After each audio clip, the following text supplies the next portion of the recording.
Hey, yo, what's up? It's Matt Trammell like Camel, and we're out here at the warehouse in Ontario, Ohio. And I'm about to get a little chest and back workout in. But while we do that, we are going to go over 5 bodybuilding myths. They've been confusing new lifters for years, and they just need to go away. So we're gonna go over those, and we're also gonna talk about why those myths are absolute nonsense. So buckle up, hope you can keep up. Let's go, baby.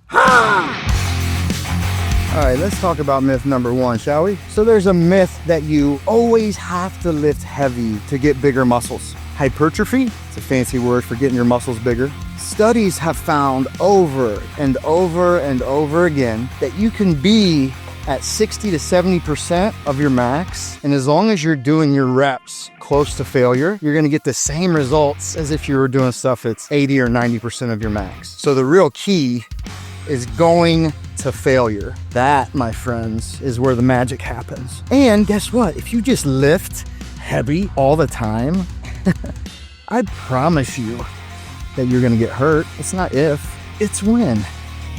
And when you get hurt, it's a real bummer. So myth number 1, that's gotta go away. You gotta lift heavy to get bigger. Folks, that's just not the case. Here's myth number 2 that needs to go away. You ready? Is that carbs make you fat. Oh, you silly goose. It's not carbs that are making you fat. It's the fact that you're eating too much food. You get fat when you have a calorie surplus. That's what makes you fat. The carbs replenish your glycogen stores, they improve your performance, and they help you with recovery. That's what carbs do.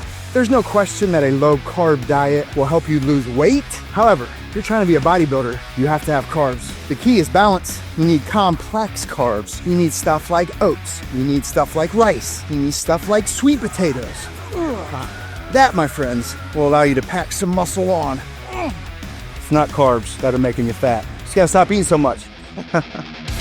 Number 3 of 5 gym myths that just won't go away. I've heard this one since the day I've thought about lifting weights. And it's the fact that you have to eat every 2 or 3 hours to stay anabolic. Listen, you silly goose. There are studies that show that it does not matter whether you eat 3 or 6 meals a day. It's more about your total calorie intake. That is what we're watching. You also need to focus on protein. Protein, you need to look at getting about anywhere between 1.6 and 2.2 grams per kilogram. That's gonna put you in the spot you need for daily protein intake. So it's not about eating all the stinking time, it's the amount of calories and the composition of those calories. Oh, baby.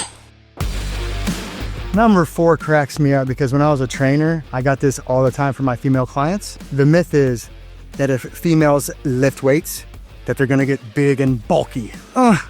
So let's start physiologically, okay, biologically. Women have about 10 to 20 times less testosterone than men do. Testosterone is what allows us to build muscle. Your genetic makeup is not going to allow you to just get ridiculous amounts of muscle mass. It's just not gonna happen. Now, are there females that have higher testosterone levels? Of course. Do they add muscle easier than other women? Yes, of course. Do not, my ladies, be scared to lift weights. It's only going to help you. And as you get older, it's even more important. Oh, myth busted. Number 5 is this, is that you have to take supplements to get big muscles. Full transparency, we've already went over this, but y'all obviously know that I'm on supplements, the real ones. I'm 41, testosterone didn't touch my bloodstream until I was 38 years old. And I actually got my biggest and my strongest on SARMs. Still not exactly sure what SARMs are other than selective androgenic receptor molecule. I'm not sure about the safety of those, but I got real big and real strong as a power lifter. Honestly, folks, young guys, please, if you don't listen to anything else, listen to this. The longer you can wait to get on anabolics, the better. Oh, I promise. Because if not, you can really mess yourself up. And I don't want to see you do that. So stay natural as long as you can. Supplements that you should be concerned with are creatine. That's safe, 5 grams a day. So creatine, make sure you get a good protein supplement. That's really it. As you get older, we can have that conversation about the other supplements that without question change the game. I'm not sitting here saying I just eat chicken and broccoli. Testosterone is the greatest thing that God ever created, but you just have to be so smart. Because if you're gonna do it, you're gonna do it anyway. So try and be as smart as you can, all right? Find a mentor. They'll save you a lot of time. Boys and girls, I think that's it. I hope you learned something today. Don't fall for everything that you see on YouTube. Until next time, and as always, remember Jesus loves you. And so do I. Have the best day. I'll talk to you soon. See ya. I'm not gonna punch you. Ooh, maybe.